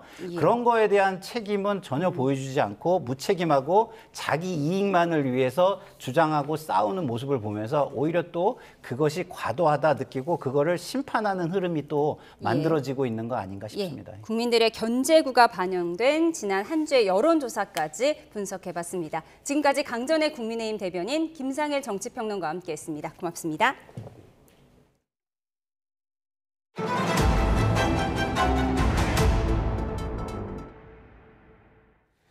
닷새째 강추위가 이어지는 가운데 막바지 겨울 한파는 주말과 휴일까지도 이어질 전망입니다. 차갑고 건조한 바람이 불면서 동해안뿐만 아니라 서울을 비롯한 내륙에도 건조특보가 내려지는 등 전국적으로 산불 위험도 커지고 있습니다. 취재기자 연결해 보겠습니다. 김민경 기자, 닷새째 강추위가 이어지고 있는데요. 일요일까지 춥다고요? 네, 월요일부터 시작된 강추위가 주중 내내 이어지면서 막바지 겨울 한파가 기승을 부리고 있습니다. 기압계의 흐름이 정체되면서 찬 공기가 쌓여있는 가운데 북서쪽에서 계속해서 강한 찬 공기가 내려오기 때문인데요. 추위의 기세는 좀처럼 약해지지 않고 주말과 휴일에도 계속될 걸로 보입니다. 한파특보가 내려진 경기 북동부와 강원, 충청, 경북 일부 내륙에서는 아침 기온이 영하 10도를 밑돌겠고 서울도 내일과 모레 아침은 영하 7도, 체감온도는 영하 11도에 머물 걸로 보입니다. 이번 추위는 다음 주 초반에 평년 기온을 되찾으면서 점차 풀리겠는데요. 다음 주 중반부터 서울은 아침에도 기온이 영상권에 접어들고 낮 기온은 10도를 웃돌며 완연한 봄 기운이 감돌 전망입니다. 네, 주말과 서해안은 눈 예보가 있던데요. 서해안을 제외한 다른 지역은 건조함이 무척 심한 상태라고요. 네, 그렇습니다. 찬 공기가 서해를 지나면서 만들어진 눈구름이 유입되면서 내일과 모레 서해안에는 1에서 5cm의 눈이 내릴 걸로 보입니다. 반면 그 밖의 지역은 대기가 점점 더 메말라가고 있는데요. 겨울철 대륙에서 불어오는 북서풍은 차갑고 건조한 특징을 지니는데 이번 주 내내 강하게 불었기 때문입니다. 특히 서풍이 불면 바람이 태백산맥을 넘으면서 공기가 건조해져 동해안 지역은 다른 지역보다 건조함이 더 심해지는데요. 건조경보가 내려진 동해안 지역은 산불 위기경보도 관심에서 주의 단계로 상향됐습니다. 또 서울을 포함한 수도권과 강원, 충청, 영남과 호남 일부 지역에는 건조주의보가 내려졌습니다. 건조한 날씨 속 강풍까지 더해져 작은 불씨에도 순식간에 큰 불로 번질 가능성이 큰 만큼 당분간은 산불에 대한 각별한 주의가 필요합니다. 지금까지 과학기상부에서 YTN 김민경입니다. 네, 아내를 살해한 뒤 2달 넘게 자신의 차량에 시신을 은닉한 혐의로 긴급 체포된 남편이 구속 갈림길에 섰습니다. 경찰은 남성이 아내의 시신을 다른 곳에 유기하려 했는지 등 수사를 이어가고 있는데요. 표정우 기자가 보도합니다. 경찰 호송 차량이 피의자를 태우고 법원으로 향합니다. 아내를 살해하고 2달 넘게 시신을 보관해온 남성이 구속영장 실질심사를 받았습니다. 40대 남성 A씨는 지난해 11월 자택에서 아내를 폭행해 숨지게 한 뒤 시신을 자신의 차량 트렁크에 은닉한 혐의를 받고 있습니다. A씨는 경찰 조사에서 아내의 이혼하자는 말에 화가 나 범행을 저질렀다고 진술했습니다. 국립과학수사연구원은 40대 아내가 머리 부위의 손상과 목 졸림으로 숨진 것으로 추정된다는 구두 소견을 밝혔습니다. A씨는 아내의 시신을 이불로 감싸 자택 인근 공영주차장에 있던 자신의 승용차 트렁크에 보관했는데 경찰은 A씨가 이 상태로 한동안 차를 몰았던 것으로 보고 있습니다. 경찰은 지난 3일 피해 여성 지인의 실종 신고를 받은 뒤 피해자 휴대전화와 신용카드 사용 흔적이 2달여 동안 없는 점 등을 볼 때 강력 사건인 것으로 판단하고 수사를 벌여왔습니다. 또 일용직 노동자인 A씨가 경제적 문제로 아내와 자주 다툰 점 등을 바탕으로 A씨를 유력 용의자로 지목하고 차량을 압수수색해 시신을 발견했습니다. 경찰은 A씨가 시신을 숨기려 했는지 당시 행적을 추적하고 있습니다. YTN 표정우입니다. 서울 남대문 경찰서는 40대 남성 안모 씨를 현행범으로 체포해 조사하고 있다고 밝혔습니다. 안 씨는 어젯밤 남대문 경찰서를 찾아와 자신을 빨리 조사해달라고 요구하다가 거부를 당하자 경찰서 유리 출입문을 발로 차 부순 혐의를 받습니다. 안 씨는 지난 14일엔 캡틴 아메리카 복장을 한 채 주한 중국 대사관에 무단 침입하려다 검거돼 수사를 받고 있었습니다. 안 씨는 한 인터넷 언론사에 중국인 간첩 99명 체포서를 제보했다는 의혹도 받고 있는데 자신이 미국과 이스라엘 정보기관에서 일했다고 주장하지만 사실인지 확인되진 않았습니다. 최근 한파에 얼어붙은 강 위를 차량이 질주하는 영상이 SNS에서 화제였습니다. 한 디지털 크리에이터가 제작해서 올린 영상이었는데요. 안전을 위해 구급차와 경찰이 대기했고 사전에 협조와 허가를 받았다고 해명했지만 확인 결과 사실이 아니었습니다. 시청자 제보를 홍성욱 기자가 취재했습니다. 얼어붙은 강위를 질주하는 차량, 눈보라를 휘날리며 빙판 위를 내달립니다. 한 외국인 디지털 크리에이터가 제작해 개인 SNS에 올린 영상. 하지만 영상을 찍은 곳은 안전사고 위험이 커 빙판 위 사람 출입이 금지된 곳입니다. 금지 표지판이 세워져 있고 관련 플래카드도 걸렸습니다. 이 차량이 빙판 위를 질주한 곳입니다. 아직도 얼음이 단단하게 얼어있긴 하지만 안전사고 위험을 완전히 지우기에는 어렵습니다. 위험해 보이는 모습에 당시 현장을 목격한 시민이 신고했고 경찰과 소방이 출동하기도 했습니다. 이거 나도 해도 되나? 누구나 막 가서 하게 되면 막 사고 나고 그러면 또 막 경찰들 가고 소방관들 가고 인사사고도 날 수 있고 그런 거잖아요. 어린애들이 또 보고 할 수도 있고 그러니까. SNS 해당 게시물에 누군가 문제를 제기했습니다. 그러자 사전에 필요한 협조와 허가를 받아 진행했고 안전을 위해 구급차와 경찰이 대기했다는 답글이 달렸습니다. 하지만 자치단체는 사고 위험 지역이라 허가를 내줄 수도 없고 내주지도 않았다고 밝혔습니다. 저희가 그걸 해줄 리가 없죠. 들어가는 것도 나오라고 할 판이에요. 119 역시 마찬가지. 사고 위험 신고를 받고 출동했다는 겁니다. 영상 초반부에 경찰과 소방 차량이 나와 마치 처음부터 대기하고 있던 것처럼 보이지만 사실 촬영을 모두 마친 뒤에야 현장에 도착했다고 밝혔습니다. 상식적으로 그런 데까지 저희 소방하고 경찰이 쫓아나가면 진짜 국민들 말씀대로 위급한 상황이 터졌을 때 어떻게 할 거예요? 얼어붙은 강위를 차량으로 달린 행위를 처벌할 수 있는 명확한 법적 근거는 없습니다. 자치단체와 소방당국은 해빙기가 시작돼 사고 위험이 크다며 호기심에라도 절대 하지 말아야 할 행위라고 당부했습니다. YTN 홍석입니다.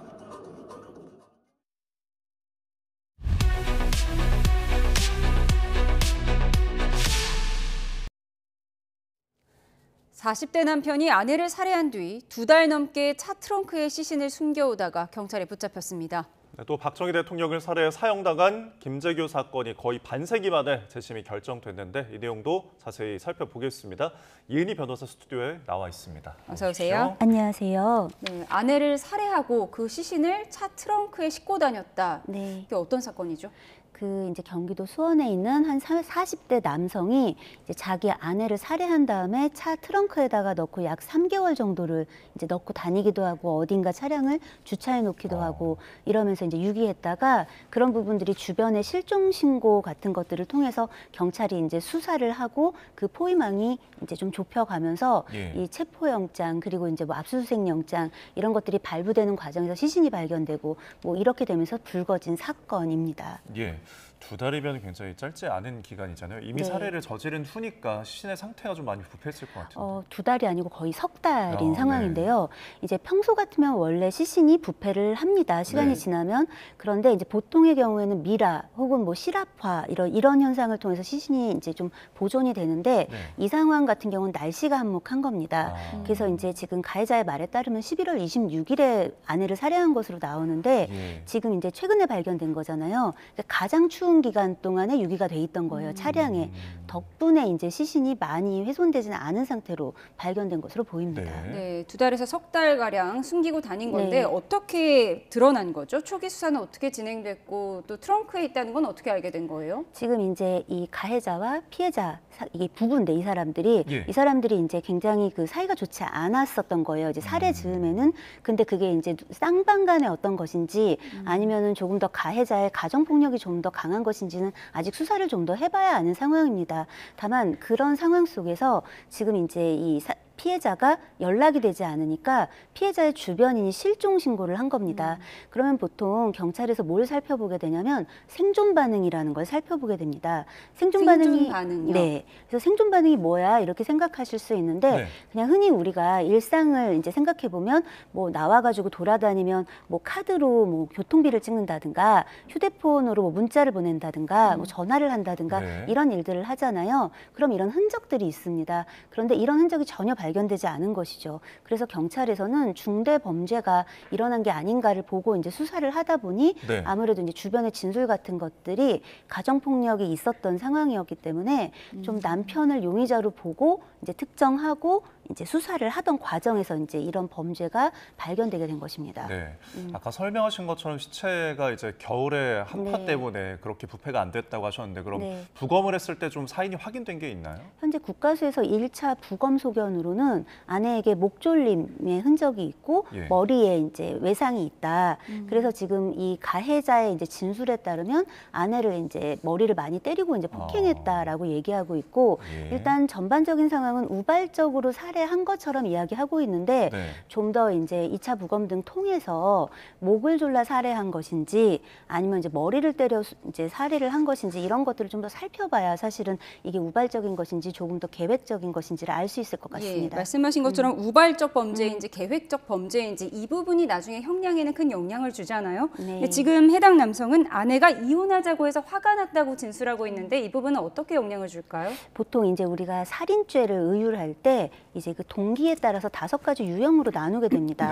그래서 보통 이제 보통의 동기, 이제 좀 어떤 이만저만한 사정으로 뭔가 우발적으로 살인에 이르렀어. 보통 뭐 이런 이유가 있었어. 이런 걸 기준으로 놓고 볼 때 참작 동기, 이거는 이제 아예 가해자가 좀 더 피해자로부터 많은 피해를 입다가 그런 것들을 좀 구제받기 위한 어떤 상황, 이런 범죄를 우리가 또 1유형으로 놓고 보고 있고요. 그 외에 그런데 이거는 살인의 동기를 그 가해자가 이야기는 하고 있더라도 사실 알고 보면은 가해자가 애초에 나빴던 경우가 있을 수 있어요. 그걸 비난 동기 살인이라고 부릅니다.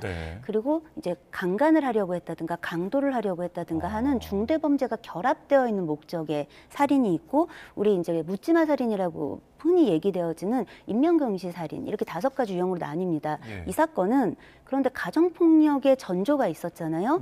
그래서 단순하게 이 가해자가 현재 아내가 이혼을 요구해서 뭐 이제 욱하는 마음으로 이런 가정폭력이나 뭐 살인에 이르렀다라고 얘기하고 있지만 그게 보통 동기 살인으로 이제 취급이 되어야 될 일인지 아니면은 평소에 이제 가정폭력 등을 많이 행사하고 그래서 여러 가지가 결합돼서 피해자가 이혼을 요구할 수밖에 없는 상황에 이르러서 요구하다가 사망에 이르게 된 것인지 이런 부분들이 검토되어져야 어떤 동기이냐에 대한 적용 이 부분도 이게 달라질 것으로 보입니다. 네. 그러니까 뭐 잦은 다툼이 있었다거나 부부간에 혹은 주변에서 그런 정황들을 뭐 증언을 하거나 뭐 경찰에서 이제 출동을 했으면 그 신고 내역도 있을 거 아니에요. 이런 부분들도 그럼 영향을 주는 건가요? 예, 그렇습니다. 이 사건 같은 경우는 이 지금 가해자가 11월 26일에 아내를 살해했다고 얘기하고 있는데 11월 9일에 가정폭력 신고가 있었고요. 그래서 이 사건이 입건이 됩니다. 근데 이제 문제는 이 이제 피해자가 그냥 됐다. 없는 일로 해주세요. 이제 이렇게 얘기를 해요.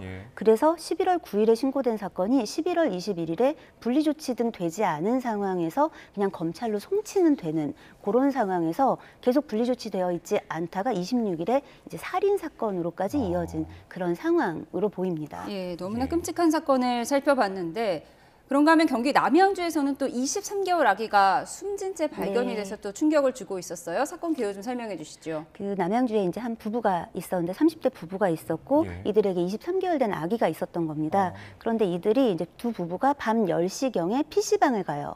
그리고 새벽 4시, 3시에서 4시경에 이제 뭐 홈캠이 있었는데 홈캠을 보니까 이 아이가 움직이지를 않았대요. 그래서 집으로 이제 돌아오고 와 보니까 아이가 숨을 쉬지 않고 있고 그래서 이제 그 119에 신고를 했는데 구급대원이 도착했을 때는 이미 아이가 이제 숨을 쉬지 않는 상황.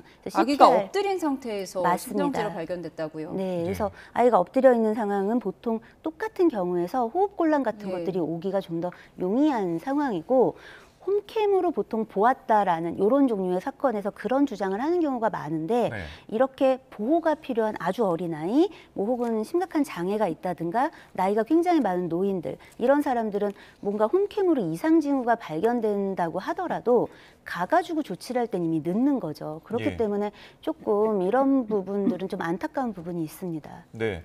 그 엄마 아빠가 이제 집을 비우고 아이를 혼자 둔 상태였는데 24개월 이제 두 돌을 앞둔 아기였잖아요. 어디서 몇 시간 동안이나 이 집을 방치를 한 건가요? 지금 이 상황 자체는 밤 10시에 나가서 새벽 4시까지니까 한 6시간 정도였던 거예요. 그런데 문제는 이 아이는 그 즈음에 아팠대요. 그래서 병원을 가서 약을 처방을 받고 약을 먹고 그러니까 몸 상태 좋지 않았던 거예요. 근데 그 아이를 두고 부부가 다 같이 지금 이제 PC방에 가서 이제 한 6시간 정도를 비운 거죠.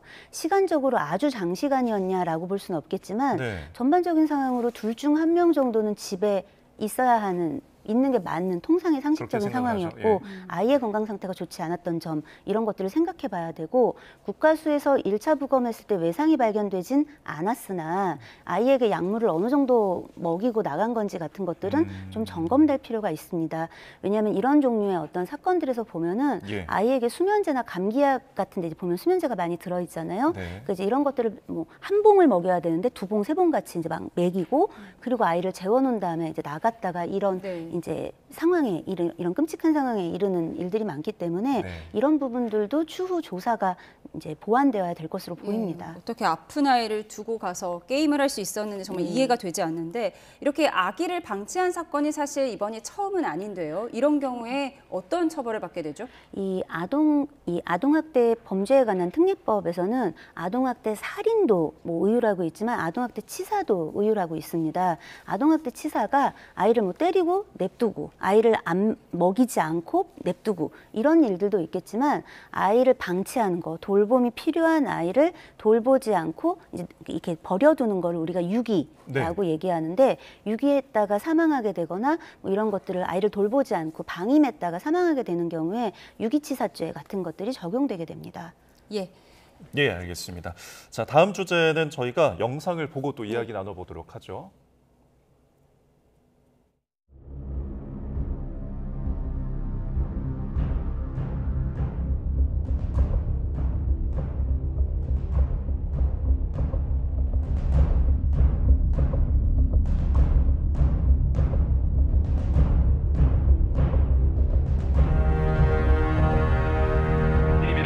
자유민주주의를 해독하는 것이요 이 나라 국민들의 보다 많은 희생을 막는 것입니다. 결코 저는 대통령이 되기 위해서 생각을 하지 않았습니다. 대통령이 되겠다는 어처구니 없는 허역이 빚은 내란 목적의 살인사건이다.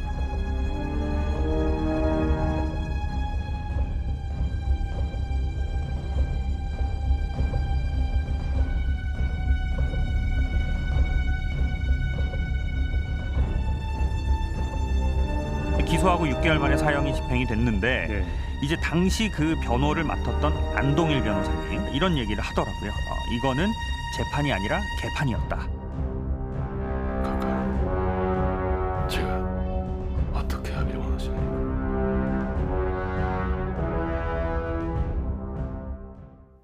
네. 재심이 결정되면서 다시 주목받게 됐는데 사실 김재규라는 이름보다 11.6 사건으로 많이 알려져 있는데 사건 개요를 한번 정리하고 넘어갈까요? 그 박정희 대통령 이제 집권 시기에 보면은 유신 헌법을 이제 통과시키고 이렇게 하면서 그 유신 체제에 접어듭니다. 유신하면 뭐야라고 이제 생각하시는 분들도 많을 수 있는데 그냥 쉽게 얘기하면 왜 우리가 보통 삼권 분립이라고 얘기하잖아요. 뭐 입법부, 사법부, 뭐 그다음에 정부 이렇게 있어서 이제 골고루 이 권력을 분배하고 있는데 유신 체제에서는 그 권력을 대통령에게 막 몰아주는 거예요. 한마디로. 그래서 언뜻 보면 굉장히 효율적인 것처럼도 보이지만 사실상 개인의 자유와 민주주의적 정치 활동 같은 것들은 제한될 수밖에 없는 상황이었어요. 이런 상황이 이제 계속 이어지다 보니까 국민들의 이제 불만들도 많고 이런 것들이 터져 나오고 뭐 이런 즈음이었는데 이제 지금 김재규 씨 같은 경우는 그 당시에 중앙정보부 부장이었는데 이제 더는 안 되겠다라는 생각을 했다고 해요. 그래서 이제 이 부분을 어떻게 할 것인가 해서 더는 뭔가를 간언하고 뭔가 설득하는 걸로 되지 않았기 때문에 이제 10월 26일 밤 이제 어떤 만찬 자리, 어떤 회식 같은 이제 그런 자리에서 대통령과 경호실장을 이제 그 총으로 저격해서 살해하는 어떤 일이 일어납니다.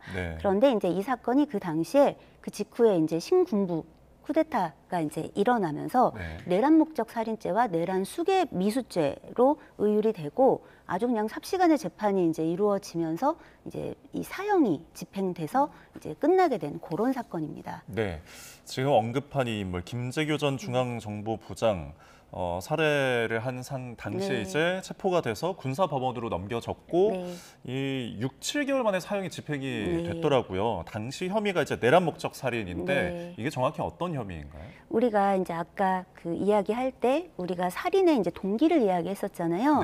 그런데 그건 살인죄 안에서 이런 동기를 이제 살피는 것이고 죄질을 보면서 내란 목적 살인은 이 따로 특정이 돼서 그 범죄 혐의가 있습니다. 우리가 이제 최근에 이미 이제 우리 사회를 뜨겁게 달구고 있는 내란죄를 이제 국민분들도 다 알고 계실 텐데 이런 내란을 목적했느냐 이게 뭐냐면 쉽게 얘기하면 국가 권력을 찬탈할 목적으로 살인했느냐 그러면 이제 내란 목적 살인죄가 되는 거예요.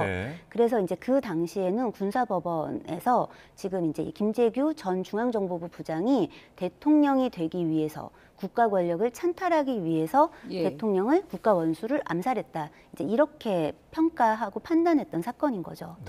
그런데 이렇게 재심이 허용된 거는 뭐 수사 자체가 엉터리였다는 유족들의 주장을 뭐 일부 받아들여서 다시 한번 이제 판단해 보겠다는 거잖아요.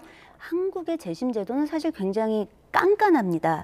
그래서 뭐 새로운 증거, 새로운 이제 진범이 잡혔다든가 아니면 절차적으로 뭔가 문제가 심각하게 발견되는 그런 상황에서 아주 제한적으로 이루어지는데 이제 그게 이번에 관철이 된 겁니다. 근데 이제 이번에 재판부가 밝힌 그 재심을 받아준 가장 큰 이유는 고문의 흔적이에요. 그러니까 한마디로 그 당시에 수사와 재판을 하는 과정에서 김재규 전 중앙정보부장에 대해서 그냥 이 통상적이고 합법적인 수사가 이루어진 게 아니라 지금 이제 고문을 가하고 정기 고문, 뭐 구타, 뭐 이제 가혹행위 이런 것들을 통해서 이제 진술을 이제 조작하고 뭐 은폐하고 이런 것들이 있었다라고 평가를 하는 거죠.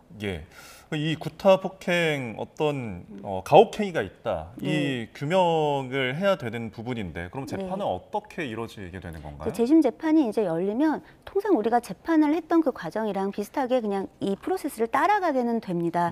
그런데 애초에 재심이 받아들여지는 게 어렵다고 말씀을 드렸잖아요. 그렇기 때문에 지금 이제 구타가 있었고 고문이 있었고 했던 것들은 어느 정도 소명이 된 거예요. 그런데 이 과정에서 이제 이렇게 해서 받아들여진 재심 과정에서 이제 다퉈지게 될 것은 내란 목적이 정말 있었냐, 또 내란 목적이 있었다라는 게 합리적 의심이 없을 정도로 그 당시에 입증되었는가. 그게 아니라고 한다면 적어도 이제 우리가 그 김재규 전 중앙정보부장도 자신이 박정희 전 대통령과 이제 뭐 그 경호실장을 그 저격한 거는 부인하지 않았어요. 그러니까 그 사실이 바뀌는 건 아니니까 살해는 한 거예요. 하지만 그 목적이 무엇이었느냐는 그 사람에 대한 평가, 역사적인 해석에 큰 영향을 미친 것이기도 하고, 그 이제 지금은 고인이 됐지만 이 지금 김재규 전 중앙정보부장의 명예하고도, 유족의 명예하고도 관련이 된 것이니까 이제 그런 부분을 규명해서 인정받는 것, 여기에 이제 중점을 맞춰서 재판이 진행될 것으로 보입니다. 그 김재규 씨의 변호를 맡았던 안동일 변호사 저희가 앞서 영상으로 보여드렸는데 당시 군법원 회의가 재판이 아니라 개판이었다 이런 말을 했다고 합니다. 그러면 이걸 지금 와서 주장하는 건 아니고 그동안 계속 주장했던 내용이잖아요. 이제 와서 재심이 받아들여진 이유, 어떤 변화가 있었던 거예요? 시대가 바뀐 거죠. 그냥 쉽게 얘기하면. 왜냐하면 기존에 같은 얘기가 이제 이 재심 청구 자체는 2020년에 시작됐지만 그전에도 그 얘기가 없었던 건 아니에요. 그리고 수없이 우리가 영화로 만들어지고 각자의 이제 시선이 다르고 한데 그런 속에서도 이게 이제 이 수많은 그 컨텐츠들 속에서도 내란 목적으로 내란을 향해 달렸느냐의 부분을 이렇게 좀 중점을 두고 만들어진 게 거의 없을 정도로 사실은 이게 내란 목적의 살인이었느냐에 대해서는 굉장히 의견이 분분한 상황이었단 말이죠. 근데 그 당시 상황을 보면은 우리가 그냥 멀리 볼 거 없이 지금 우리가 텔레비전만 키면, 뉴스 프로그램만 키면 볼 수 있는 지금 이제 헌재에서의 상황이나 여러 가지 형사 재판의 상황을 보면 수사 과정을 거치고 그리고 이제 피고인의 방어권이 계속 이야기가 되고 뭐 이제 이렇게 충돌하고 그러면서 재판이 이루어져야 되는데 그 당시에 이 사건은 사건이 발발하고 한 달이 채 되기 전에 기소가 돼요. 자, 기소는 한 달 안에 이루어질 수도 있어요. 그런데 1심 재판이 16일 만에 끝납니다. 사실 저는 그런 걸 본 적이 없어요. 그리고 이거는 상상하기가 조금 어렵습니다. 왜냐하면 보통 피고인의 방어권 같은 것들이 계속 문제되고 기일을 열고 하면 적어도 몇 번의 기일이 열리겠죠. 목적이 지금 다르게 다루어지니까.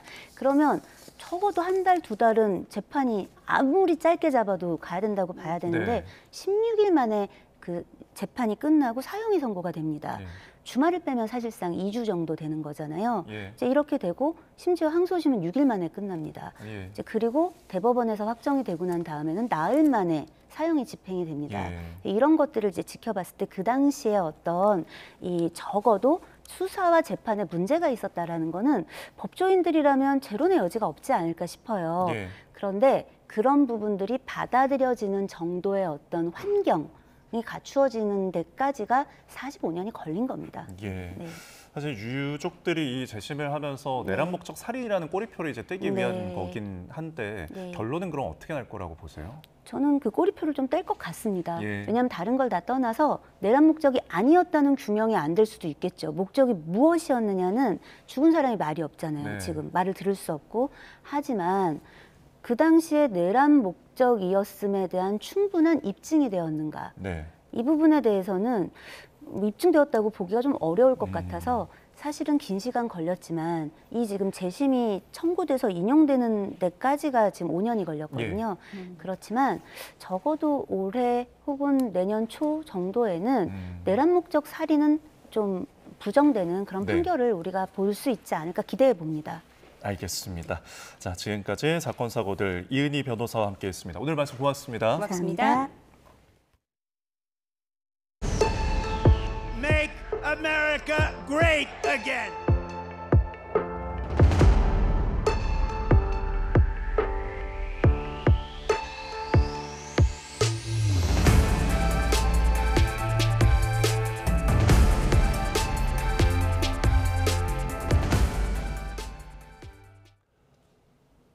미국을 찾은 통상 당국자가 미 정부 관계자와 의회, 싱크탱크 전문가들을 만나서 한국이 상호 관세나 철강, 알루미늄 등 제반 관세 조치에 포함되지 않도록 요청을 했습니다. 산업부는 박종원 통상차관보가 지난 17일부터 3박 4일 동안 미국 워싱턴 DC를 방문해 미국 백악관과 상무부, 무역대표부 등 정부 관계자 등을 면담하고 이같이 요청했다고 전했습니다.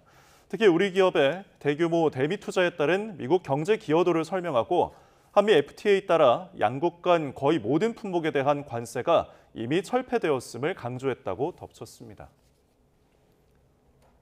트럼프 미국 대통령이 자동차와 반도체 관세 부과 시점을 앞당기겠다고 으름장을 놓으면서 우리 정부와 기업은 더 다급해졌습니다. 여러 나라가 트럼프 대통령의 환심을 사기 위해 발벗고 나선 가운데 우리나라가 내밀 수 있는 협상 카드는 무엇인지 최하영 기자가 짚어봤습니다. 트럼프 대통령 관세 폭탄의 가장 큰 명분은 무역 적자입니다. 트럼프 일기 당시 우리나라의 대미 무역 흑자는 179억 달러였는데 지난해에는 557억 달러로 사상 최대를 찍었습니다. 무역 흑자를 줄이기 위해 가장 많이 언급되는 대안은 액화 천연가스, LNG 수입 확대입니다. LNG는 전량 수입에 의존하는 만큼 중동 호주산을 미국산으로 대체하는 카드를 쓸 수 있습니다. 트럼프 대통령이 공들이는 사업이자 미국에서 참여를 제안한 알래스카 LNG 프로젝트도 협상책으로 떠올랐습니다. 사업 타당성 검토, 그다음에 상업적 가치, 그다음에 손익 분석 이런 것까지는 다 함께 먼저 이루어져야 정부나 기업도 아마 참여 여부를 결정할 수 있지 않을까. 트럼프 대통령이 일찌감치 러브콜을 보낸 조선업도 협상 지렛대가 될 수 있습니다. 해양 패권을 중국에 내줄 처지에 놓인 미국은 함정 건조 등 조선업 재건에 힘쓰고 있습니다. We can help counter those activities by partnering with the U.S. 트럼프 대통령이 대놓고 원하는 대미 투자도 우리가 내밀 수 있는 카드입니다. 다만 우리 기업들이 이미 바이든 정부 때 대규모 투자를 단행한 만큼 추가 투자 결정은 신중할 수밖에 없습니다. 4년 중에서 3년을 미국에서 공장을 짓고 있을 거면은 관세 효과만을 위해서 미국의 공장을 확장한다는 건 별로 수지가 맞지 않는 장사 같아요. 대신 대미 수출 증가는 미국 현지에 공장을 건설하는 과정에서 기계나 설비 반입이 늘면서 발생한 투자 유발형이라고 설득할 수는 있습니다. 미국 관세 폭격에 대응하기 위해선 내줄 건 내주고 그 속에서 실리를 찾아야 한다는 게 중론입니다. 다만 각국 정상들이 분주하게 움직이는 상황에서 트럼프 대통령을 상대할 정상외교가 공백인 점은 가장 뼈아픈 대목입니다. YTN 최하영입니다. 연일 차고 건조한 바람이 강하게 불고 있습니다. 여기에 대기의 메마름이 심해지면서 현재 서울 등 전국 많은 지역에 건조특보가 발효 중이고요. 특히 동해안을 중심으로는 산불 위기경보 주의 단계가 발령 중입니다. 산불 등 화재 위험이 큰 만큼 불조심하시기 바랍니다. 내일도 하늘에는 구름만 다소 지나겠습니다. 강한 바람 탓에 먼바다를 중심으로는 물결이 거세게 일겠습니다. 항해나 조업하는 선박은 각별히 유의하시기 바랍니다. 충청과 호남 지방은 내일 새벽부터 아침 사이, 또 모레 새벽부터 오후 사이 1에서 5cm의 눈이 예상되고요. 제주 산간에도 최고 8cm의 눈이 내려 쌓이겠습니다. 중부와 경북 곳곳에 한파특보가 이어지는 가운데 내일 아침 기온은 서울 영하 7도, 청주 영하 6도, 안동 영하 8도까지 뚝 떨어지겠고요. 한낮에도 예년 기온을 5도 정도 밑돌며 춥겠습니다. 내일 낮 기온은 서울 2도, 광주 3도, 대구 5도가 예상됩니다. 주말에도 외출하실 때는 보온에 각별히 신경 써주시기 바랍니다. 날씨였습니다. 이상으로 금요일 뉴스 마치겠습니다. 함께해 주신 여러분 고맙습니다.